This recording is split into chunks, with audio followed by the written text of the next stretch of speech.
Hello learners and welcome back to your own channel LIY English, Learn It Yourself. So in this video we will be learning a poem from class 11th English which is 2.4 upon Westminster Bridge written by very famous William Wordsworth.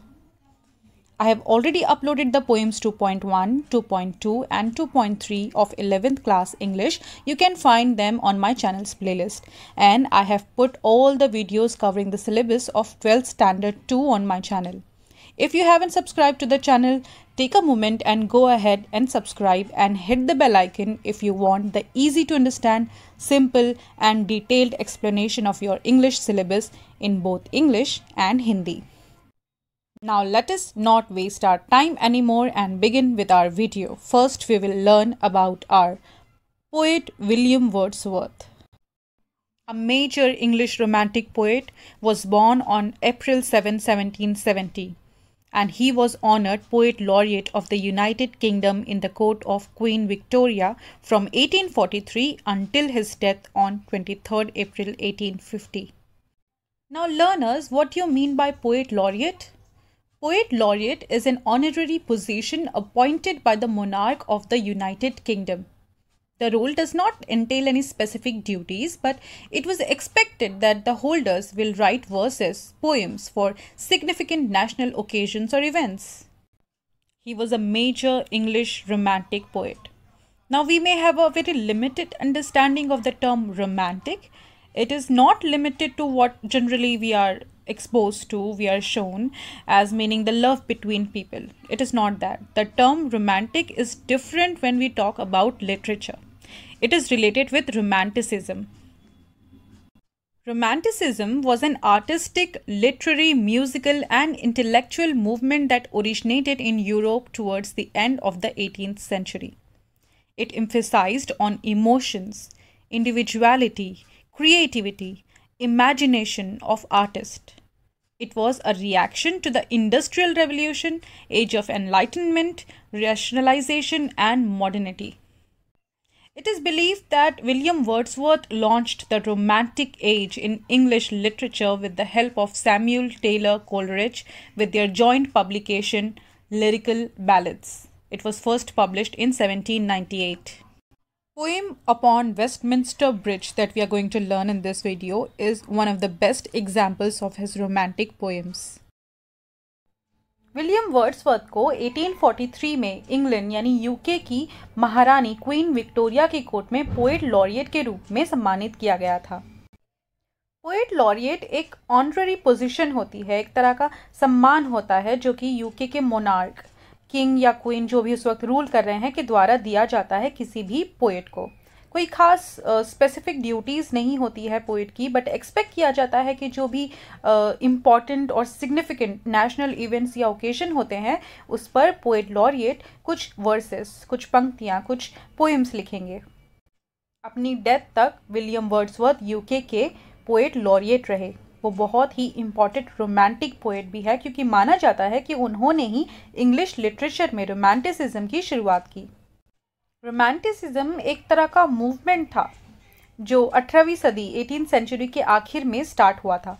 इस movement ने लगभग हर field को affect किया था, हर field पे अपना असर छोड़ा था, चाहे वो म्यूज़िक हो, आर्ट्स हो या एजुकेशन हो। सो रोमांटिक या रोमांटिसिज्म का मतलब वो नहीं होता है जो हम समझते हैं अपनी लिमिटेड नॉलेज की वजह से। लिटरेचर में रोमांटिसिज्म एक अलग चीज़ है। रोमांटिसिज्म एक तरह की आइडियोलॉजी थी, सोच थी जो कि आर्टिस्ट की क्रिएटिविटी, इमेजिनेशन, इमोशंस और इंडिविजुअलिटी को महत्व देती है, इम्पोर्टेंस देती है। ये रोमांटिसिज्म का मूवमेंट उस वक्त के तेज़ी से फैल रहे age of enlightenment, rationality, modernity और इंडस्ट्रियल रेवोल्यूशन के रिएक्शन के तौर पे उभरा था। तो इस दृष्टि से विलियम वर्ड्सवर्थ एक बहुत इम्पॉर्टेंट रोमांटिक पोएट थे क्योंकि माना जाता है कि उनके काम ने लिरिकल बैलेड जो कि एक बुक थी जो कि उन्होंने सैमुअल टेलर कॉलरिज के साथ मिलकर पब्लिश की थी, इसने ही इंग्लिश लिटरेचर में रोमांटिसिज्म की शुरुआत की थी। जो पोएम हम पढ़ने जा रहे हैं अपॉन वेस्टमिंस्टर ब्रिज उनकी रोमांटिक पोइट्री का बेस्ट एग्जाम्पल है। Now let us move on to our poem Upon Westminster Bridge. I will recite the lines and then explain first in English, then in Hindi. Meanings of difficult words are also given for your reference. Earth has not anything to show more fair. Dull would he be of soul who could pass by, a sight so touching in its majesty. This city now doth like a garment wear the beauty of the morning silent bare. Ships, towers, domes, theatres, and temples lie open unto the fields and to the sky. So this poem is a sonnet. I have explained in my last video what a sonnet is. Sonnet is a 14 lines poem split into 2 stanzas. Its first stanza is called octave. It contains 8 lines, and second stanza is called a sestet and contains 6 lines. Now a little background knowledge. This poem was actually composed upon Westminster Bridge, hence the title Upon Westminster Bridge, which is also known as London Bridge famously, when he was crossing the bridge with his sister Dorothy one early morning. The scene from the bridge touched the poet so much that he was inspired to compose the verses, some lines there and then exactly. Later on, when he came back from his tour, he revised it and published it in one of his books. So we see how in the very first line itself, the poet makes such a bold statement. He says, Earth has not anything to show more fair. Now, when we say fair, especially in our country, we generally associate fair word with a light complexion or color of a skin. But fair in English also has another meaning, which means beautiful.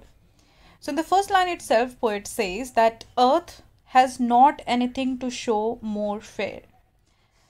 So at the moment, what lies in front of his eyes, the scene that he's seeing right now, he says is the most beautiful place, is the most beautiful scenery on earth, and earth will not have any other place as beautiful as this place. Then he goes on to say that dull would he be of soul who could pass by, a sight so touching in its majesty. So obviously he was crossing the bridge, but the beauty of this city forced him to stop for few moments as he stood there admiring the beautiful scene of the city of London as seen from the bridge.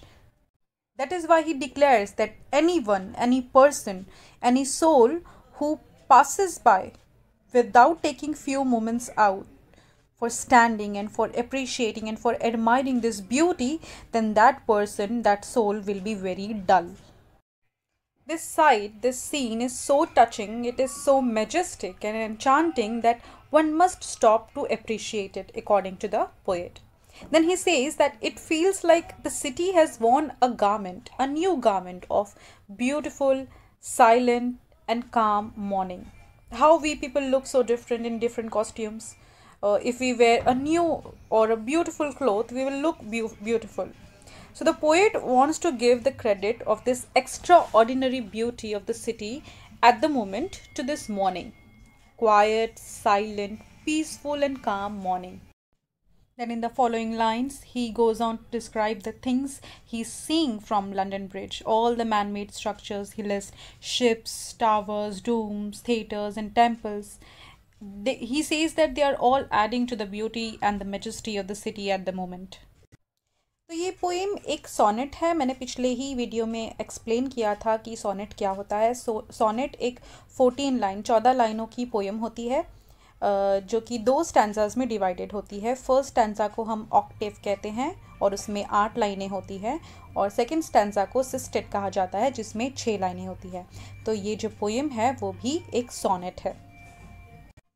ऐसे कहा जाता है कि ये poem actually William Wordsworth ने London bridge यानी Westminster bridge के ऊपर ही लिखी थी. वहीं पे वो इस सिटी के ब्यूटी से इंस्पायर हुए थे, प्रेरित हुए थे और वहीं पे उन्होंने कुछ लाइनें लिखी थी। बाद में घर पे आकर उन्होंने इन लाइनों को रिवाइज़ करके बाद में दूसरी बुक में पब्लिश किया था। कहा जाता है कि वो ट्रैवल कर रहे थे, बहुत सुबह का वक्त था, 5 से 6 बजे के करीब, डॉन का वक्त होता है, जो सूर्योदय का जो वक्त होता है। वो अपनी सिस्टर के साथ ट्रैवल कर रहे थे, पर जब उन्होंने वो इस लंदन ब्रिज को क्रॉस कर रहे थे तब उन्होंने देखा कि इस सुबह के वक्त 5 से 6 बजे के करीब बहुत ब्यूटीफुल सीन उनको दिखाई दे रहा था ब्रिज के ऊपर से। तो वो रुक कर थोड़े वक्त खड़े होके इस लंदन की ब्यूटी को एडमायर करते हैं और वहीं पे उन्होंने कुछ लाइनें लिखी थी। बाद में घर जाके उन्होंने उसे रिवाइज़ करके एक बुक में पब्लिश किया था। So this was the little background knowledge. तो पहली लाइन में ही हम देखते हैं कि कितने टच्ड है पोएट एट द मोमेंट। वो इतना बोल्ड स्टेटमेंट देते हैं। वो कहते हैं कि earth has not anything to show more fair. यहाँ पे फेयर का मतलब स्किन कलर नहीं है, यहाँ पे फेयर का मतलब होता है ब्यूटीफुल। तो उनके हिसाब से वो कहते हैं कि दुनिया में कहीं पे भी कोई भी जगह इस जगह से ज़्यादा या इस सीन से जो मैं अभी फ़िलहाल देख रहा हूँ खूबसूरत नहीं हो सकता। दुनिया में कोई और जगह इतनी ज़्यादा खूबसूरती नहीं दिखा सकती है जो इस वक्त मुझे लंदन सिटी में दिखाई दे रही है। Earth has not anything to show more fair. आगे वो कहते हैं कि अगर कोई बंदा, कोई भी इंसान इस जगह से ऐसे ही गुज़र जाए, बिना कुछ समय निकाले, बिना कुछ पलों को निकाले, खड़े रहकर लंदन सिटी को, इस वक्त की खूबसूरती को इंजॉय करे बिना, अप्रिशिएट करे बिना अगर वो गुज़र जाता है, देन वो इंसान बहुत ही डल होगा। जो नज़ारा, जो साइट, जो सीन यहाँ से अभी दिख रहा है वो कितना टचिंग है, वो कितना मैजेस्टिक है, कितना जादुई और इतना एन्चांटिंग है कि हर किसी को रुककर कुछ समय निकाल के इस यहाँ पे खड़े रह के इस सीन को अप्रिशिएट करना चाहिए, एडमायर करना चाहिए और इसका आनंद लेना चाहिए। अगर हम ऐसा नहीं कर पाते हैं तो हम बहुत ही डल होंगे कि हम इतने अच्छे, इतने खूबसूरत से सीन को इग्नोर करके बस गुज़र जाते हैं। आगे की लाइन में वो कहते हैं कि ऐसे लग रहा है कि इस सिटी ने, इस शहर ने एक नया गारमेंट पहन लिया है। कौन सा गारमेंट? एक ब्यूटीफुल साइलेंट मॉर्निंग का गारमेंट। तो यहाँ पे हम देख सकते हैं कि ये जो सिटी का जो सीनरी है उनको अभी इस वक्त इसलिए बहुत ज़्यादा खूबसूरत लग रहा है बिकॉज वो टाइम ही ऐसा है। सुबह 5 से 6 बजे का टाइम, जब ऑफ कोर्स ज़्यादातर लोग सो रहे होंगे। सिटी शहर जो है पूरी तरह से जागा नहीं है, लोगों की बहुत ज़्यादा भीड़ नहीं लगी हुई कहीं दिख रही, काम स्टार्ट नहीं हुआ है, सब अपने घरों में आराम से सो रहे हैं, काम ली है।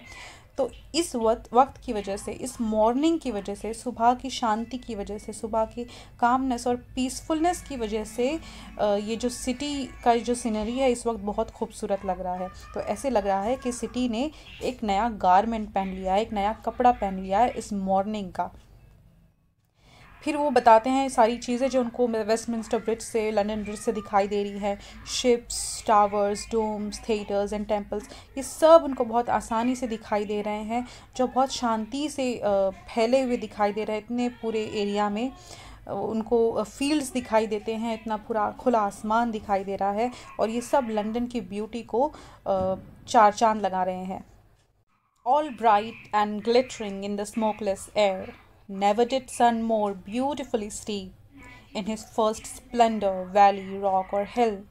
Ne'er saw I, never felt a calm so deep. The river glideth at his own sweet will. Dear God, the very houses seem asleep, and all that mighty heart is lying still. All bright and glittering in the smokeless air. So the poet says that all the man-made structures and natural elements are glittering, they are shining in this bright morning. The air is smokeless, there is no smoke, and it presents a clearer view of the city. It is the time of dawn. He says, never did sun more beautifully steep in his first splendor, valley, rock or hill. Ne'er saw I never felt a calm so deep. So the sun is rising and the poet feels he never saw sunrise so beautiful such as this.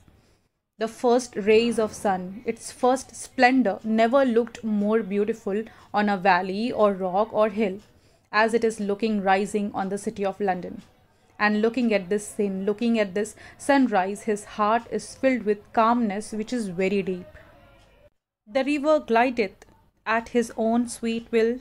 Dear God, the very houses seem asleep, and all that mighty heart is lying still. So he describes that how river Thames also gliding at its own sweet will, as there are no ships or big vessels impacting or hindering its flow, as they are all still at the moment. He sees the houses too seem asleep, as everybody in the city is sleeping. There is no activity going on in the city. And lastly, the poet compares the London city with a mighty heart, as it was the time of industrial revolution and the city was growing and expanding and accommodating many migrants coming from all over. So that is why poet uses the metaphor and calls the city of London as a mighty heart, which is accommodating everyone, accepting everyone. But at the moment, this mighty heart is lying still because it is early morning time. There are no activities going on. During the day, it beats with so many activities happening in it. But at the moment, this mighty heart is lying still. So poet कहते हैं कि सुबह की इस रोशनी में हर चीज़ चमक रही है, ग्लिटर कर रही है, और जो हवा भी है वो स्मोकलेस है, बिल्कुल भी धुआं नहीं है, पोल्यूशन नहीं है, बहुत बिल्कुल साफ़ प्योर ठंडी हवा है सुबह की, और उसमें हर चीज़ चमकती हुई दिखाई दे रही है। ये सनराइज़ का वक्त है, डॉन का वक्त है। तो पोइट कहते हैं कि कभी भी मैंने सूरज को उगते हुए, इतना खूबसूरत उगते हुए नहीं देखा। ये जो सनराइज़ है वो बहुत सबसे ज़्यादा ब्यूटीफुल सनराइज़ है। कभी भी सूरज इतना खूबसूरती से नहीं उगा होगा, चाहे वैली हो, रॉक हो और हिल हो, जितना खूबसूरती से वो इस लंदन सिटी पे उग रहा है। और इस सनराइज़ को देख के मेरा दिल जो है वो कामनेस से भर गया है, जो कि बहुत डीप है। पोइट कहता है कि जो रिवर है, रिवर थेम्स, जो लंदन ब्रिज है वो रिवर थेम्स पे ही बना है, I am sure you all know. So ये जो रिवर है, जो नदी है थेम्स नदी, वो भी अपनी विल पे, अपनी स्वीट विल के हिसाब से फ़्लो कर रही है, बिल्कुल धीमी फ़्लो कर रही है, बह रही है, क्योंकि ऑफ कोर्स कोई शिप नहीं है इसके फ़्लो को हिंडर करने के लिए, इम्पैक्ट करने के लिए। बड़े बड़े वेसल्स नहीं है जो जनरली दिन भर में चलते हैं, लेकिन ये सुबह का वक्त है, इस वक्त सारे जो शिप है वो स्टिल खड़े हुए हैं, इसलिए जो नदी अपने हिसाब से, अपनी मन मर्जी के हिसाब से बहुत स्वीटली फ़्लो कर रही है। यहाँ से देखते हुए उन्हें दिखाई दे रहा है कि लंदन सिटी में सारे हाउसेस, सारे घर ऐसे लग रहा है सो रहे हैं। अभी सिटी बिल्कुल भी जगह नहीं है, ये बिल्कुल सुबह का वक्त है, डॉन का वक्त है, सब कोई सिटी में सोए हुए हैं, इसलिए ऐसा लगता है कि सारे घर सो रहे हैं। और आखिर में बहुत ब्यूटीफुल लाइन है जहाँ पे वो मेटाफर का यूज़ करते हुए कंपेयर करते हैं लंदन सिटी को माइटी हार्ट से। वो कहते हैं ये जो बड़ा सा माइटी सा जो दिल है वो अब चुपचाप पड़ा हुआ है।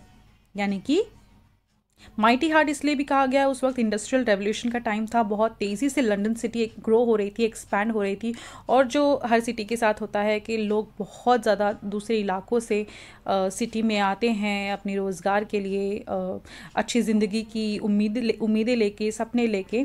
तो वही हो रहा था उस वक्त। लंदन, जिस वक्त ये पोइम लिखी गई है, लंदन के साथ वो पूरी तरह से डेवलप नहीं हुई थी, बट बहुत तेज़ी के साथ ग्रो कर रही थी, एक्सपैंड हो रही थी, और हर कोई जो इस सिटी में उम्मीदें और सपने लेकर आ रहा था वो उसे अकोमोडेट करने की कोशिश कर रही थी, एक्सेप्ट करने की कोशिश कर रही थी, हर किसी को फैसिलिटीज़ प्रोवाइड करने की कोशिश कर रही थी। तो ये जो सिटी है वो एक माइटी हार्ट है, उसका दिल बहुत बड़ा है, ये एक बड़े से दिल की तरह है, लेकिन इस वक्त ये खामोश है, क्वाइट है, स्टिल है, क्योंकि अभी ये सुबह का वक्त है। दिन भर में ये बीट करता है, दिन भर में ये धड़कता रहता है लोगों की एक्टिविटीज़ से। इतनी सारी जो एक्टिविटीज़ चलती रहती है सिटी में, हमें ऑफ कोर्स पता है कि शहरों का क्या हाल होता है, दिन भर काफ़ी शोर शराबा होता है, बहुत सारी चीज़ें होती है, ज़िंदगी कहते हैं ना बहुत तेज़ है शहर में। तो उसी तरह लंदन का हाल था दिन भर में, लेकिन ये बहुत सुबह का टाइम है, इसलिए ऐसा लग रहा है कि ये जो दिल है अभी खामोश पड़ा हुआ है दिन भर में, जो कि बहुत तेज़ी के साथ धड़कता है। So this was the poem upon Westminster Bridge. Before concluding the video, let us quickly summarize.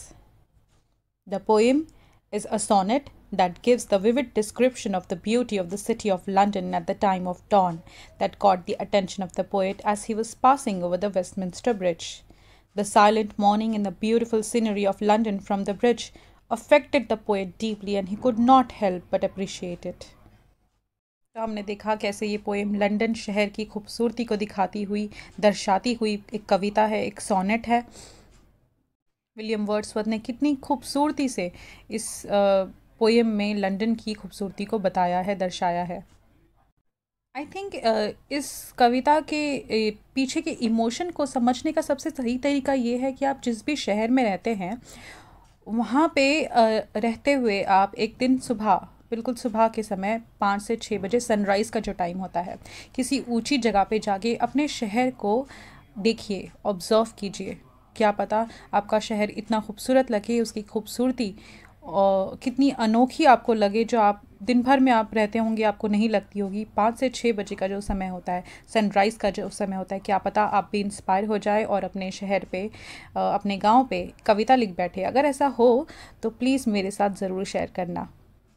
I hope you enjoyed learning with me and you understood everything. If you liked my video, give this video a thumbs up, share among your friends and subscribe to the channel. Thank you very much.